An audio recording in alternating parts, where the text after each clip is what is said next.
네, 다른 건 특별히 없고요. 하나님 말씀 같이 살펴보죠. 네, 하나님 말씀은 누가복음 15장입니다. 누가복음 15장 11절에서 20절까지 말씀입니다. 다 찾으신 줄 알고 한 절씩 교독하도록 하겠습니다. 또 이르시되 어떤 사람에게 두 아들이 있는데 그 둘째가 아버지에게 말하되 아버지여 재산 중에서 내게 돌아올 분깃을 내게 주소서 하는지라.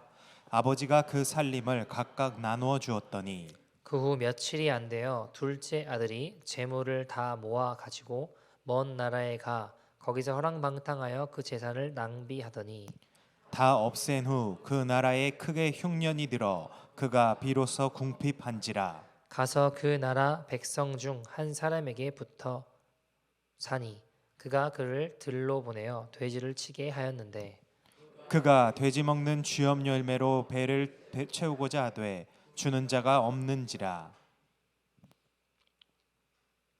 이에 스스로 돌이켜 이르되 내 아버지에게는 양식이 풍족한 품꾼이 얼마나 많은가 나는 여기서 주저 죽는구나. 내가 일어나 아버지께 가서 이르기를 아버지 내가 하늘과 아버지께 죄를 지었사오니 지금부터는 아버지의 아들이라 일컬음을 감당하지 못하겠나이다. 나를 품꾼의 하나로 보소서 하니라 하고 이에 일어나서 아버지께로 돌아가니라. 아직도 거리가 먼데 아버지가 그를 보고 측은히 여겨 달려가 목을 안고 입을 맞추니. 아멘. 하나님의 말씀입니다. 오늘 진정한 회개란 무엇인가 라는 제목으로 같이 하나님 말씀 좀 살펴보기를 소원합니다. 예전에 어떤 성도님하고 상담을 하는데요. 그 성도님이 이런 이야기를 하셨습니다. 요즘 회개가 잘 안 된다고. 회개가 잘 안 된다라고 하시더라고요. 그래서 제가 그 이야기를 듣고 이렇게 여쭤봤어요. 회개가 뭐냐고 물어봤어요. 이유인즉 그분의 의도는 울고불고가 잘 안 된다는 겁니다. 여러분, 죄를 보고 울고불고 하는 게 회개인가요? 정서적인 카타르시스가 일어나는 게 회개일까요? 저는 오늘 여러분과 함께 진정한 회개가 무엇인가를 좀 살펴보려고 합니다. 오늘 본문은 우리가 잘 아시는 대로 탕자의 이야기입니다. 한 아버지 집에 두 아들이 있었습니다. 둘째 아들이 아버지가 이래라 저래라 하는 게 너무 싫은 거예요. 아버지가 뭐 틀린 말씀 하시겠습니까? 근데 그게 잔소리처럼 들리는 거죠. 너무 싫은 거예요. 우리도 그러잖아요. 하나님 말씀이 싫은 거예요. 내 마음대로 내 욕심대로 하고 살고 싶은 겁니다. 탕자도 그래서 어떻게 하나요? 결국 아버지께 유산을 요구하고 그것을 받아서 아버지 집을 떠나게 됩니다. 먼 나라로 가게 되죠. 처음에는 좋았습니다. 돈도 있겠다 흥청망청 쓰면서 내 마음 내키는 대로 사는 거죠. 나쁜 짓 하지 마라, 일찍 들어와라, 잔소리 하시는 아버지도 없으니 얼마나 신났겠습니까? 그러다가 돈을 다 썼는데 문제는 때마침 또 나라에 흉년이 든 겁니다. 그래서 당시 유대인들이 경멸하는 돼지를 치는 일을 합니다. 돼지가 먹는 음식도 없는 비참한 지경에 가서야 아버지께로 돌아가기로 결단하고 돌아오는 내용입니다. 여러분, 오늘 이 본문을 통해 진정한 회개가 무엇인가를 좀 같이 살펴보려고 합니다. 오늘 17절 말씀 보시면 이렇게 시작하죠. 이에 스스로 돌이켜라고 이야기합니다. He came to himself. 이에 스스로 돌이켜. 유대인들에게 돌이키다라는 회개는 추상적인 의미가 아니에요. 아주 구체적인 의미입니다. 아주 구체적인 의미. 이 슈브라는 단어를 쓰고 있는데요. 이 구체적인 행위 동사입니다. 예를 들면 구약에 요나가 있잖아요. 요나가 니느웨 백성에게 회개의 메시지를 선포하죠. 자, 그 말씀을 듣고 백성들이 또 왕부터 모든 백성들이 어떻게 했다고 이야기하나요? 요나서 3장 10절에 보시면 그들이 행한 것 곧 그 악한 길에서 돌이켜 떠났다라고 이야기해요. 그들이 행한 것 곧 그 악한 길에서 돌이켜 떠났다. 이게 유대인들의 개념, 나아가 성경적인 개념에서 본 회개입니다. 회개는요, 쉽게 말해서 방향을 바꾸는 거예요. 뉴턴을 하는 겁니다. 어느 방향으로요? 하나님께로 방향을 돌이키는 거죠. 탕자의 이야기를 살펴본다면 어때요? 죄는 아버지, 즉 하나님과 의절하고 아버지 집을 떠나 다른 곳으로 가는 게 뭐예요? 그게 죄입니다. 그러면 반면 회개는요, 정신을 차리고 다시 아버지께로 돌아오는 것이 회개입니다. 왜요? 가던 방향을 돌이킨 거니까. 20절 말씀 보시면 이렇게 시작하죠. 이에 일어나 누구께로요? 아버지께로 돌아가니라 라고 이야기합니다. 여러분, 우리가 회개의 특징에 대해서 살펴보기에 앞서서 구별해야 될 것이 있는데, 회개는요, 후회나 슬픔과 같은 감정선에서 일시적인 변화와는 확실하게 구별됩니다. 물론 진정한 회개에는 감정적인 변화가 따를 수는 있어요. 그러나 그 자체가 회개가 아니라는 거예요. 성경은 절대 후회와 슬픔과 같은 감정적인 변화의 단계에서 머무는 것을 결코 회개로 보지 않습니다. 여러분, 에서가 장자권을 야곱에게 팔았어요. 그죠? 나중에 이거 후회가 되는 거예요. 그걸 엄청 후회하며 다시 돌려달라고 애원했습니다. 히브리서 12장 17절 보시면 에서가 이렇게 이야기하는 걸 볼 수 있어요. 너희가 아는 바와 같이 그가 누구예요? 에서가요. 그 후에 축복을 이어받으려고 눈물을 흘리며 구했대요, 장자권을. 자, 근데 어떻게 됐대요?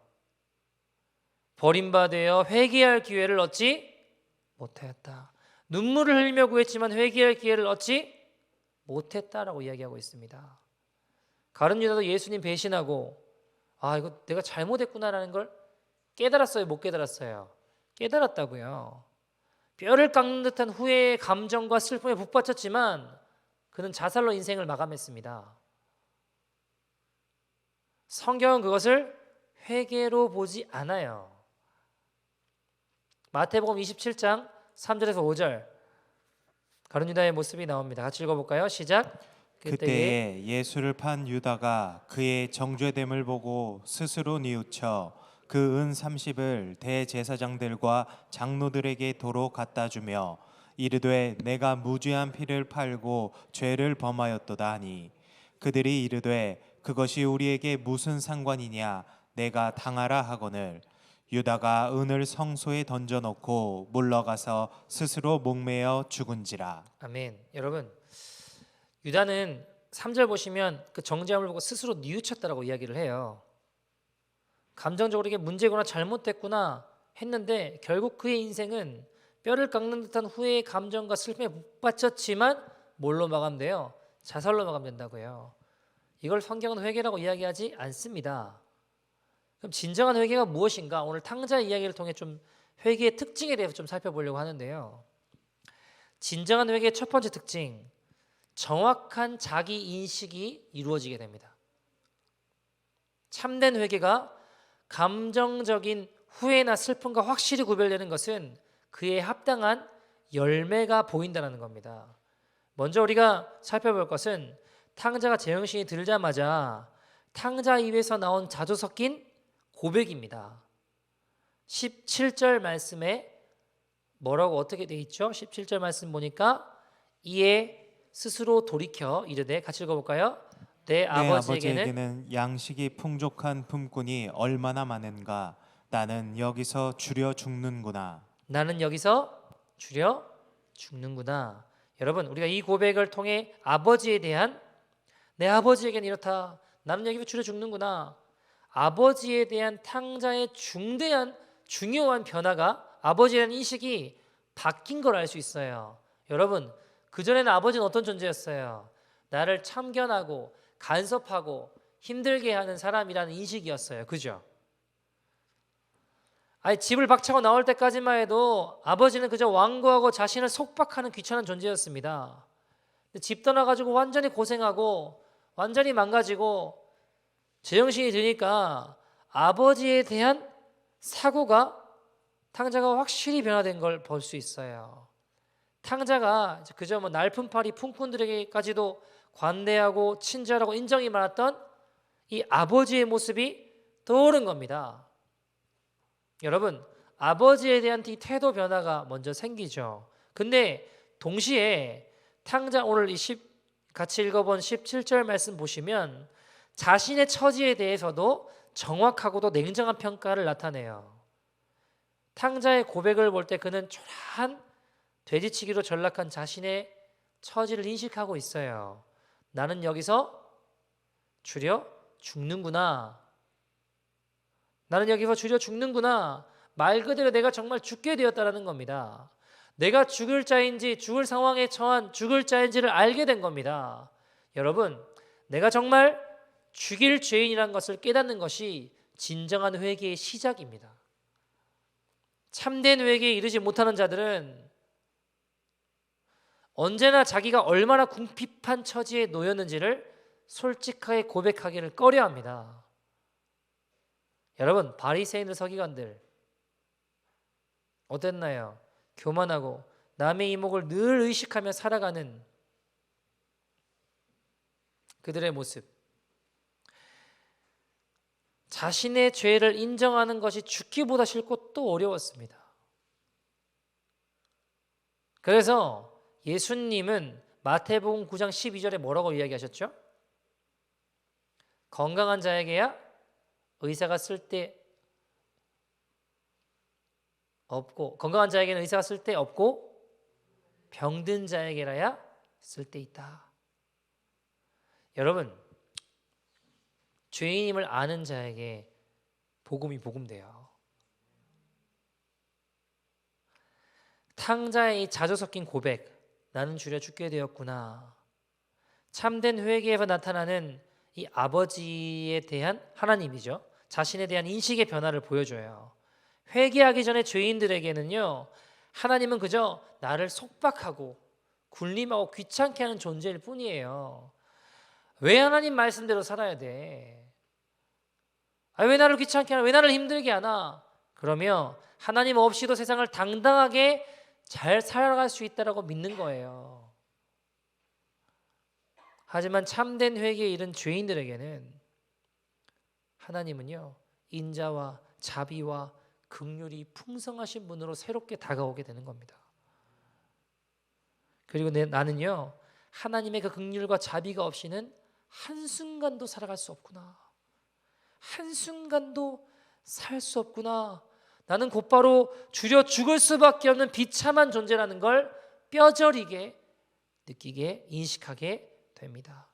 여러분, 이처럼 진정한 회개에는 나 자신과 하나님, 나아가 세상을 바라보는 모든 방식의 근본적인 변화가 나타납니다. 참된 회개라고 하는 건 상투적이고 일시적인 기분 전환이 아니에요. 강력하고 예리하고 우리 영혼을 산산이 부수고 삶을 변화시키고 태도를 바꾸는 총체적이고 전면적인 방향 전환을 의미합니다. 즉 참된 회개를 통해 우리 안에 새 영을 이식시키시는 성령님의 수술 작업이 진행되는 거죠. 에스겔 11장 19절 20절 같이 한번 읽어볼까요? 시작. 내가 그들에게 한 마음을 주고 그 속에 새 영을 주며 그 몸에서 돌 같은 마음을 제거하고 살처럼 부드러운 마음을 주고 내 율례를 따르며 내 균례를 지켜 행하게 하리니 그들은 내 백성이 되고 나는 그들의 하나님이 되리라. 아멘. 진정한 회개의 두 번째 특징, 하나님께 통회하는 심령이 일어납니다. 누구한테요? 하나님께 통회하는 심령이 일어나요. 여러분, 탕자의 모습을 보면서 회개의 진정성을 보여주는 두 번째 단서가 뭐냐? 오늘 18절 말씀 보시겠습니다. 18절 같이 읽어볼까요? 18절 시작. 내가 일어나 아버지께 가서 이르기를 아버지, 내가 하늘과 아버지께 죄를 지었사오니. 아멘. 자 보세요. 그의 고백입니다. 근데 뭐라고 고백하죠? 내가 아버지께 죄를 지었사오니라고 이야기하나요? 먼저 누가 나와요? 내가 하늘과라고 했다고요. 하늘과. 하늘과, 그죠? 아버지를 만나자 먼저 고백하는 탕자의 말 속에 의미심장한 게 담겨 있는데요. 탕자는 단순히 아버지께 죄를 지었음이 아니라 먼저 하늘의 죄를 지었음을 고백하고 있는 겁니다. 여러분, 여기 하늘이라는 표현은 하나님을, 유대인들은 하나님이라고 표현을 잘 못해서 이 완곡하게 표현했거든요. 십계명 중에 이제 여호와 이름을 망령되이 일컬지 말라, 부르지 말라라는 계명이 있잖아요. 그래서 하나님을 하늘로 표현을 했다고요. 탕자는 자신의 죄가 단지 아버지에 대한 불효의 차원을 넘어서 그 이상의 것임을 인식했습니다. 즉 쉽게 말해서 내가 지금 하나님께 불순종한 죄인임을 자각한 거예요. 여러분, 우리가 인생을 살면서 인간관계를 통해 부각되는 수많은 죄들 있죠. 그 당사자들과의 관계뿐 아니라 사실 근본적으로는 하나님과의 관계에서 비롯되는 것이 많습니다. 이런 사실에 대한 직관적이고 영적인 통찰과 이 통회하는 심령은 참된 회개에서 나타나는 공통적인 현상입니다. 진정한 회개의 세 번째 특징, 은혜 받을 자격이 없는 자구나. 은혜 받을 자격이 없는 자로서의 자각이 일어납니다. 19절 말씀 같이 읽어볼까요? 19절 시작. 지금부터는 아버지의 아들이라 일컬음을 감당하지 못하겠나이다. 나를 품꾼의 하나로 보소서 하리라 하고. 자, 탕자가 아버지를 만나자마자 자신을 아들로서가 아니라 품꾼의 하나로 받아달라고 요청할 참이었습니다. 여러분, 참된 회개에는요, 언제나 자신이 어떤 호의나 은혜도 받을 만한 아무런 자격이 없는 자라는 통렬한 인식이 따라요. 탕자는 아버지 집으로 돌아가기로 결심하면서 이전에 누렸던 아들로서의 합법적인 신분을 보장해달라고 뻔뻔한 요구를 하지 않아요. 벼룩도 낯짝이 있지. 탕자가 제정신을 차리고 진실되게 회개했다면 어떻게 무슨 염치로 그런 요구를 할 수 있겠습니까? 그러니까 내 의의가 없어요. 대신 탕자는 아버지 집에 돌아가 아버지 집을 위해 일하는 품꾼의 하나로 평생 속죄하기로 결심합니다. 여러분, 자고로 고향을 박차고 나온 사람들은요, 이 성공해서 금이환양 같은 기왕이 아닌 이상 쉽지 않아요. 여기에 감당하기 힘든 수치와 모멸감이 따릅니다. 하지만 탕자는 자신이 감당해야 될 모든 수치를 회피하지 않고 정면으로 맞서기로 결심해요. 그리고 마을 공동체에서는 가장 신분이 낮은 품꾼의 신분이라도 기꺼이 감내하겠습니다 라는 결심이 나타나죠. 여러분, 탕자는 아무것도 기대하지 않고 이전에 누리던 어떤 특권도 요구하지 않아요. 수치를 약간이라도 모면하기 위해 자신과 아버지 사이를 중재할 중재자를 미리 보내는 것도 없어요. 최소한의 자존심을 지키고 수치를 모면할 요령으로 항복에 대한 조건으로 어떤 단서도 달지 않습니다. 그야말로 그냥 백기투항인 거예요. 여러분, 탕자는 자기 죄를 고백할 뿐만 아니라 아버지의 자비와 인자하심에 자신의 운명을 전적으로 내맡긴 거예요. 진정한 회개의 사람은 나는 은혜 받을 자격이 없는 자입니다의 진실한 고백이 일어납니다.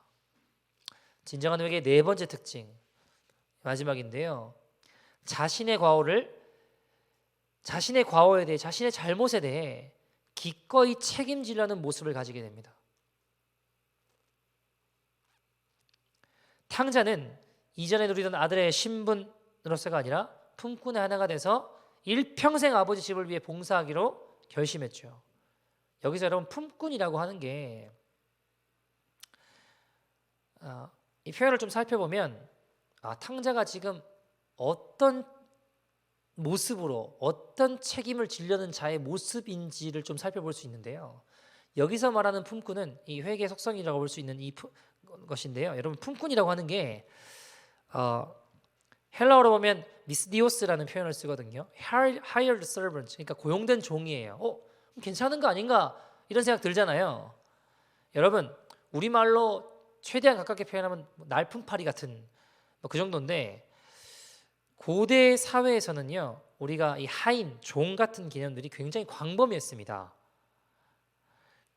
영국의 신학자인 오스털리는 그의 저서인 유대적 배경 Jewish background에서 1세기 이스라엘 사회에 존재했던 하인들을 이 세 가지 계층으로 구별해요. 가장 위에 있는 첫 번째 계층은 bondsmen, 두 번째 계층은 slaves of the lower class, 세 번째 계층은 hired servants입니다. 첫 번째 계층에 속하는 이 bondsmen은 주인의 재산의 일부로 거의 주인 가족들과 똑같은 건 아니지만 어느 정도 비슷한 위치에 있었어요. 그러니까 우리 그 집사 같은 사람도 있잖아요. 집안을 돌보고 관장하고 또는 뭐 튜러하고 공부를 가르치는 친구들이라든가 이런 계층의 사람들을 이야기했고요. 그 바로 밑에 두 번째 계층에 속하는 slaves for a lower class는 이 bondsman의 지위를 받기 때문에 그거보다는 한 단계 낮은 단계의 하인입니다. 그리고 세 번째 단계에 속하는 hired servants가 바로 이 탕자의 비유에 나오는 품꾼에 해당하는 거예요. 여러분, 이 품꾼의 하인 계층은요, 지위가 가장 낮은 계층에 속합니다. 이 고대 사회에서는 가장 절망적인 상태의 가난을 경험하는 거예요. 사실 이 세 번째 계층은요, 위에 첫 번째, 두 번째 계층은 주인이 그의 의식주를 해결해줘요. 근데 이 세 번째 계층은 보장되지가 않아요. 자신의 의식주가. 그냥 일 있으면 끌려가서 그냥 일하는 그런 존재예요. 가장 절망적이고 비참한 존재입니다.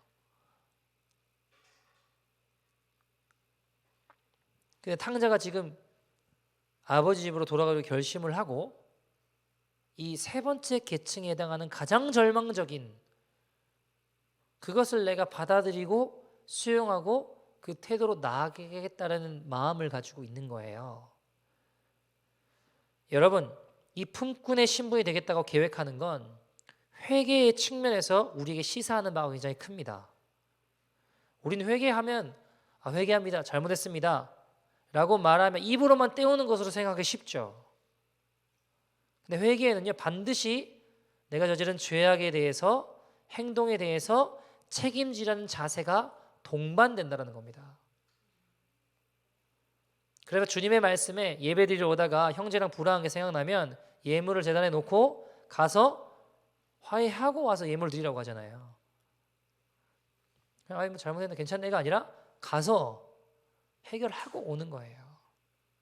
탕자도 지금 품꾼이 되겠다고 하는 것은 내 잘못에 대한 책임을 지려는 자세로 나아가려는 겁니다. 이게 참된 회개의 특징이라는 겁니다. 자, 여러분 그러면 우리가 회개함으로 나아오려고 할 때 우리 주님은 어떻게 하실까요? 이 네 가지 회개의 특징에 대해 살펴봤는데 우리가 회개함으로 나아오려고 할 때 우리 주님 어떻게 하실까요? 이런 우리를 향한 탕자를 향한 아버지의 모습을 좀 살펴보죠. 20절 말씀 같이 읽어볼까요? 시작. 이에 일어나서 아버지께로 돌아가니라. 아직도 거리가 먼데 아버지가 그를 보고 측은히 여겨 달려와 목을 안고 입을 맞추니. 자 보세요. 아직도 거리가 먼데 아버지가 그를 보고 어떻게 여겼대요? 측은히 여겼대요. 여기서 측은이란 단어는요 창자로부터 나오는 어떤 부모의 모성애 같은 비슷한 거라고 따진다면 그런 느낌이에요. 그러니까 지금 아버지는요 누더기를 걸치고 나타난 아들을 보자마자 위장과 창자가 쥐어짜는 듯한 본능적인 감정을 느낀 거예요. 어떻게 했다고 하죠? 아직도 거리가 먼데 누가 먼저 봤어요? 아버지가 먼저 봤어요. 목을 안고 입을 맞추고 껴안고. 여러분, 아버지가 먼저 봤다라는 말은 무슨 말일까요? 아버지는 아들이 집을 나간 그날부터 하루도 빠지지 않고 아들을 기다렸다는 겁니다. 왜냐하면 당시 살아있는 아버지에게 유산을 물려달라고 하는 건 말이 안 되는 거예요. 유산이라고 하는 건 돌아가신 다음에 권리를 주장할 수 있는 건데, 살아계신 분에게 유산을 달라고 하는 건 아버지는 죽었다라는 거예요. 동네의 수치입니다. 동네의 수치. 그뿐 아니라 이건 일어날 수 없는 일을, 일어날 수 없는 말을 하는 거예요. 여러분, BC 2세기, 주전 2세기의 유대인들의 지혜서인 실학서를 살펴보면 이런 경우에 마을 사람들로부터 왕따당해요. 분리당해요. 괴롭힘당해요.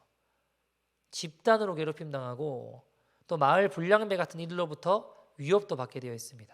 자, 그거는 모른다 치고, 여러분, 말씀에 보면 신명기 21장 18절에서 21절에 보면 사람에게 완악하고 패역한 아들이 있어 그의 아버지의 말이나 그의 어머니의 말을 순종하지 아니하고 부모가 징계를 해도 순종하지 않아요. 19절에 그의 부모가 그를 끌고 성문에 이르러 그 성읍 장로들에게 나아가서 해도 안 된다. 얘는 그 성읍 장로들에게 말하기를 우리가 이 자식은 완악하고 패역하여 우리 말을 듣지 아니하고 방탕하며 술에 잠긴 자라 하면 21절 그 성읍의 모든 사람들이 그를 돌로 쳐 죽일지니 이같이 내가 너희 중에 악을 제하라 그리하면 온 이스라엘이 듣고 두려워했다라고 이야기하죠. 굉장히 심각한 상황이에요. 혹시라도 마을 사람들이 먼저 아들 발견하면 어떻게 되는 거예요? 아들은 모든 수치와 모욕을 감당해야 됩니다. 자칫 잘못하면 목숨을 잃을 수도 있습니다. 아버지는 아들의 귀향을 바라며 동네 어귀를 살피는 게 하루 일과 중 가장 중요한 일과였습니다. 분명히 자기 소유지 중에 가장 높은 곳, 가장 멀리 볼 수 있는 곳에 뭐 포도원 망대 같은 곳이나 집의 지붕 위에 올라가서 아들을 기다렸을 거예요. 그러던 어느 날 저 지평선 너머 끝자락에 하나의 점이 나타나요. 점점 윤곽이 커지기 시작해요. 아버지는 그 사람이 내 아들인 걸 직감적으로 알 수 있습니다. 여러분, 다른 사람은 몰라도 아버지는 알아요. 그래서 성경은 뭐라고 표현하죠? 아직도 거리가 먼데, 상거가 먼데도 아버지가 아들을 본 것은 그 시간이 낮이었겠죠. 밤이면 안 보였을 거 아닙니까? 그러면 낮이면 그 시간에 마을 어귀에 사람들이 많을까요? 적을까요? 북적북적이겠죠. 그럼 그들로부터 오는 조롱과 핍박과 수치가 있을 거 아닙니까? 아버지는 그 아들이 마을에 당도하기 전에 가장 먼저 그를 발견하고 맞이하기를 원했습니다.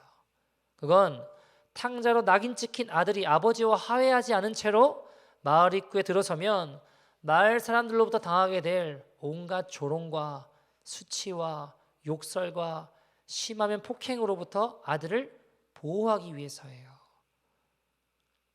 아버지는 아들 대신에요, 그 자신이 그 모든 창피와 모욕과 욕설을 기꺼이 당하기로 결정한 겁니다. 여기서 우리가 분명히 기억해야 될 사실 중에 하나는요, 아버지가 과거의 일을 아무것도 없다듯이 그냥 까마듯이 잊고 그냥 무턱대고 받아들인 게 아니고요, 탕자가 저지른 모든 죄악을, 이건 반드시 누군가 책임을 져야 돼요. 누가 지기려고 하는 거예요? 아버지가 아들이 감당해야 될 책임과 수치를 자신에게 돌리고 있다는 겁니다. 여러분, 아버지는요, 아들을 위해서 자신이 가지고 있던 명예와 체면, 자존심 모두를 버렸습니다. 아버지로서 행사할 수 있는 최소한의 권한마저 포기했습니다. 여러분, 당시 유대 사회는요, 목숨보다 중요한 게 명예였어요. 근데 이런 아버지의 행동은 가히 충격적이고 파격적인 겁니다. 여러분, 이 모습이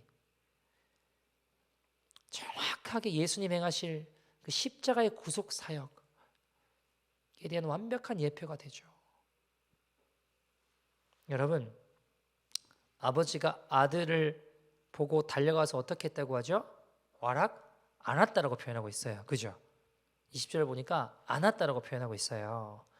제가 실험을 해봤어요. 집에서 제가 아내를 이렇게 안아봤거든요. 안으니까 뒤에서 거울로 제 아내가 안 보여요. 제가 이렇게 안으면.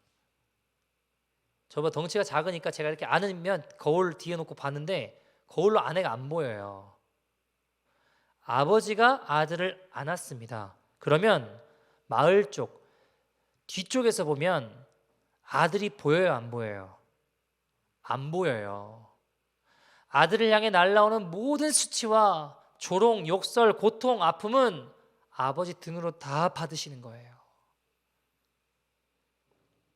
여러분, 예수님은 십자가에 달려 죽으심으로 죄인들이 감당해야 될 모든 수치와 욕설을 대신 짊어지셨습니다. 죄인인 내가 짊어져야 되고 내가 감당해야 되는데 도저히 감당할 수 없는 그 모든 부끄러움과 모욕을 주님이 다 담당하셨습니다. 여러분, 지금도 그렇지만 당시 고대 사회에서는요, 뛴다라고 하는 행위는 어린아이나 종들이나 하인들만 하는 거예요. 다 큰 어른이 뛰면요, 놀림받는 일입니다. 더군다나 탕자 아버지는요, 많은 하인을 거느린 그 지역의 재력가였습니다. 보통 사람보다 더 느릿느릿하게 걸음걸이로 격조 있게 행동해야 됐습니다. 우리나라도 옛날에 조선시대 보면 양반들은 안 뛰잖아요. 그럼 비슷한 거예요. 당시에 또 뛸 수가 없는 게 옷 자체가 여러분 통으로 돼 있어요. 의복 구조가. 뛰면 되게 불편해요. 넘어질 수도 있어요. 근데 탕자 아버지처럼 고귀한 사람이 백주대낮에 마을 한복판에서 뛰는 거예요. 당시 문화로서는 보기 힘든 광경입니다, 여러분. 이거. 아들을 향해 달려간 아버지의 모습은 당시로서는 수치스럽고 예의가 없는 행동이에요. 근데 아랑곳하지 않아요. 누구만 보여요? 아들만 보이는 거예요. 여러분, 탕자 아버지 입장에서 아들이다 하고 데려와라 전령을 보냈나요? 그런 거 안 했어요. 아들을 보자마자 거의 무의식적으로 달리기 시작했습니다. 여러분, 달리다라는 표현에서 여기 보면 트래커라는 표현을 쓰는데 단순히 달리는 게 아니라 운동선수가 달릴 때, 운동선수가 경기에서 달릴 때 쓰는 표현이에요. 성경의 다른 용례 본다면 고린도전서 9장 24절, 운동장에 다름질하는 이들이 다 달릴지라도 오직 상을 받는 사람은 한 사람이다. 이 표현에서 나오는 이 표현이에요. 운동선수가 여러분 대충 뛰겠습니까? 심장 터져 나갈 듯이 전심으로 뛰지 않겠습니까? 체면이고 뭐고 다 버리고 나 살리기 위해 달려오는 여러분 주님의 열심이 보이십니까? 전 여러분 이 장면을 보면서 예전에 그 TV에서 봤던 이산가족 상봉하는 장면이 떠올랐어요. 얼마 전에 친구 목사가 유튜브에 그 짧은 영상이 있더라고. 이산가족 상봉하는 거, 헤어졌던 몇십 년 동안 뭐 전쟁을 통해서건 여러 가지 상황을 통해서 피난민으로 내려가다가 또는 뭐 등등 여러 가지 상황들을 통해서 헤어졌다가 만나게 되는 한 4분짜리 영상인가 그걸 보내주길래 봤어요. 제목은 세상에서 가장 슬픈 엄마였습니다. 엄마 권순희 씨가 30년 만에 딸 김애자 씨를 만나게 되었습니다. 딸은 처음에 엄마를 못 알아봤어요. 보니까 6살 때 헤어졌더라고요. 30년 만에.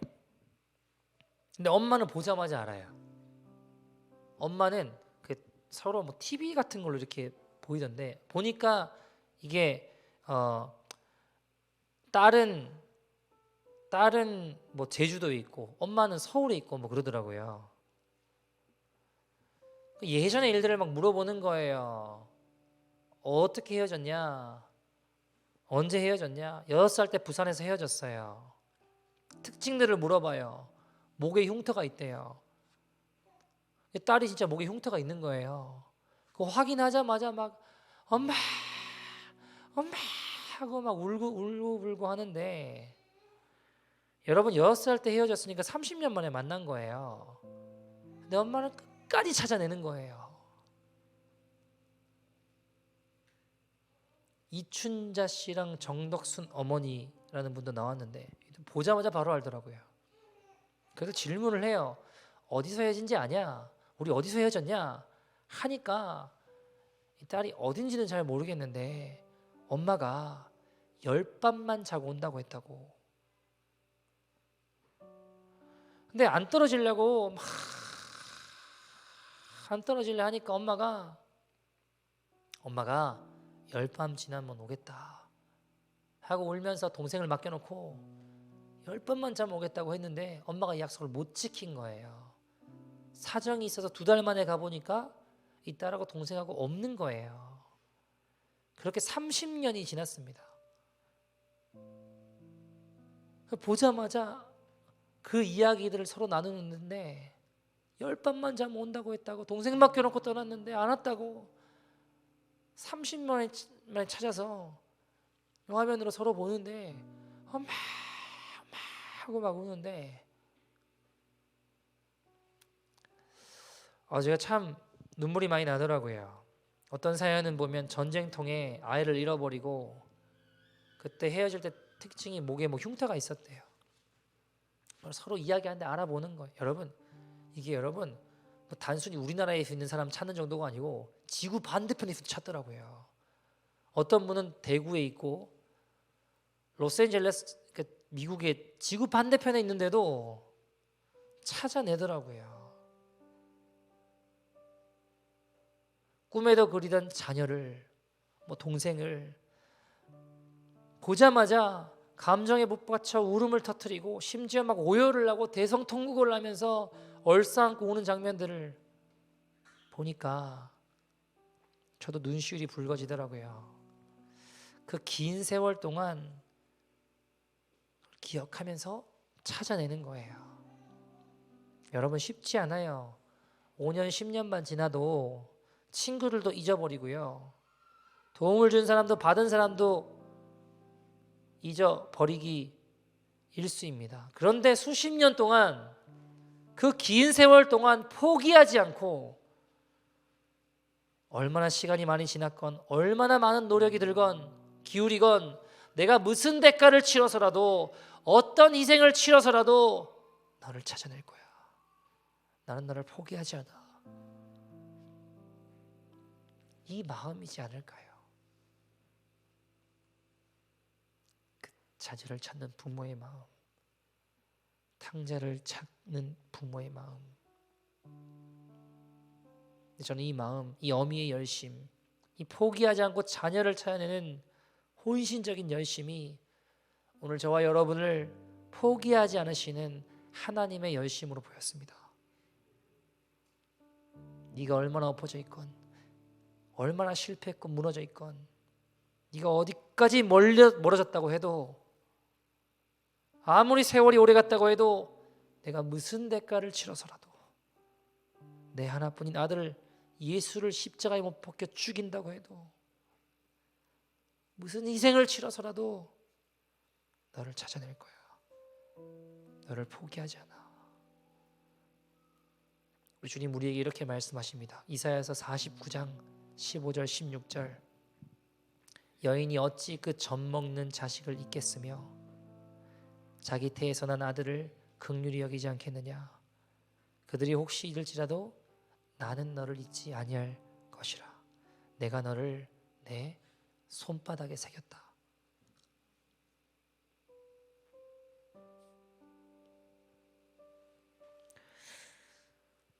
여러분, 우리가 인생을 살다 보면요, 죄 짓고 방황할 때가 있죠.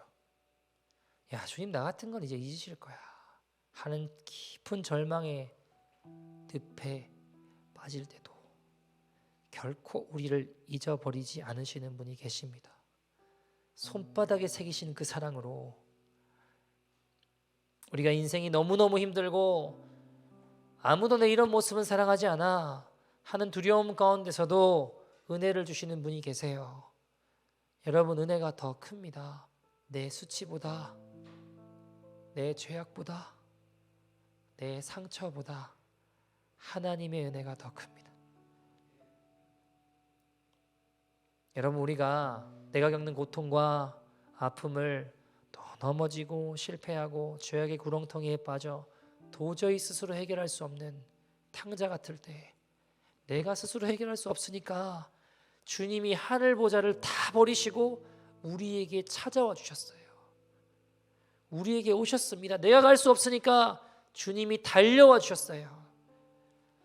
끝까지 포기하지 않으시는 열심으로 찾아와 주셨습니다. 여러분, 저도요, 때로는 제가 참 싫어요.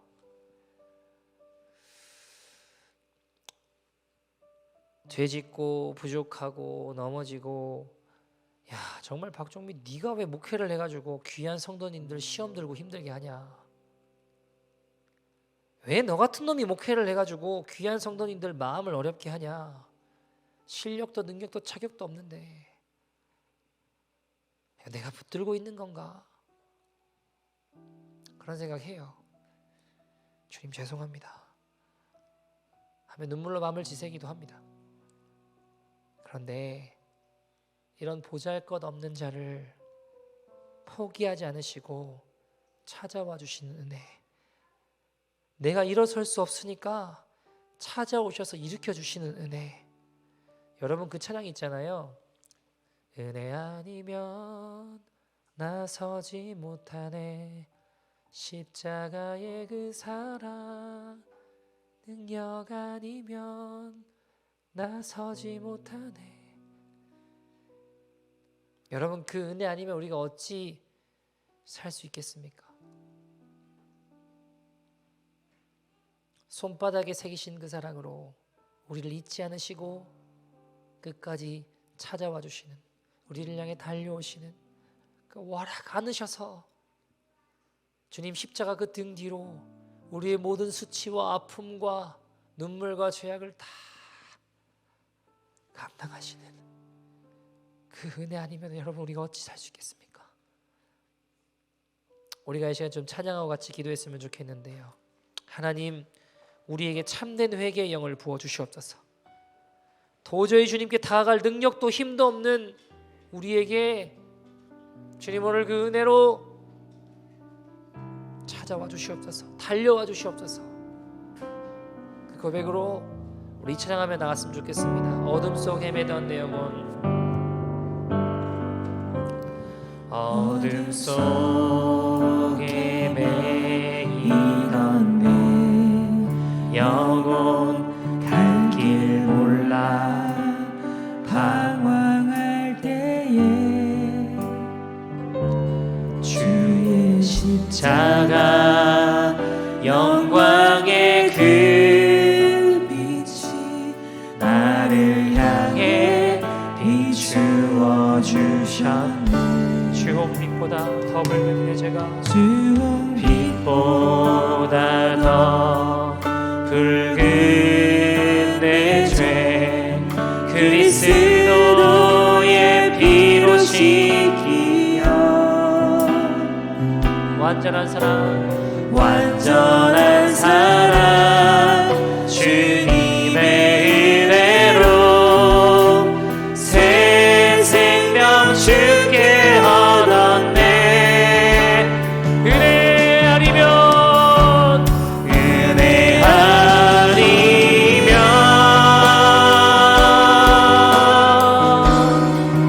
나서지 못하네.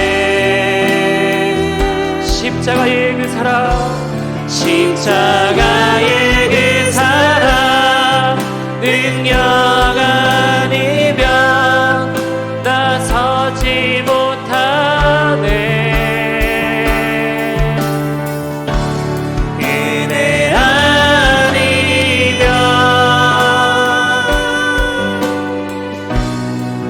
나서지 못하네.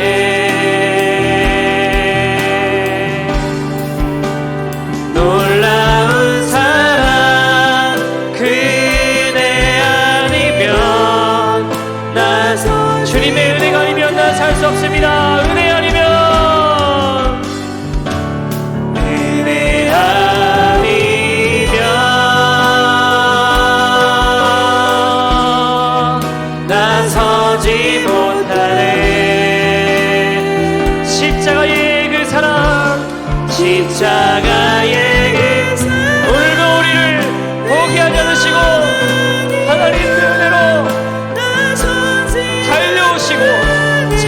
주시고 하나님 끌어안으시는 주님의 은혜 앞으로 하나님 나아갑니다. 내가 자격이 없지만 하나님 내가 능력이 없지만 하나님 내가 의로운 거 하나 없지만 이를 향하신 나는 주님의 그 사랑 하나님 그 십자가의 사랑으로 나를 일으키시는 주님 앞에 나아갑니다.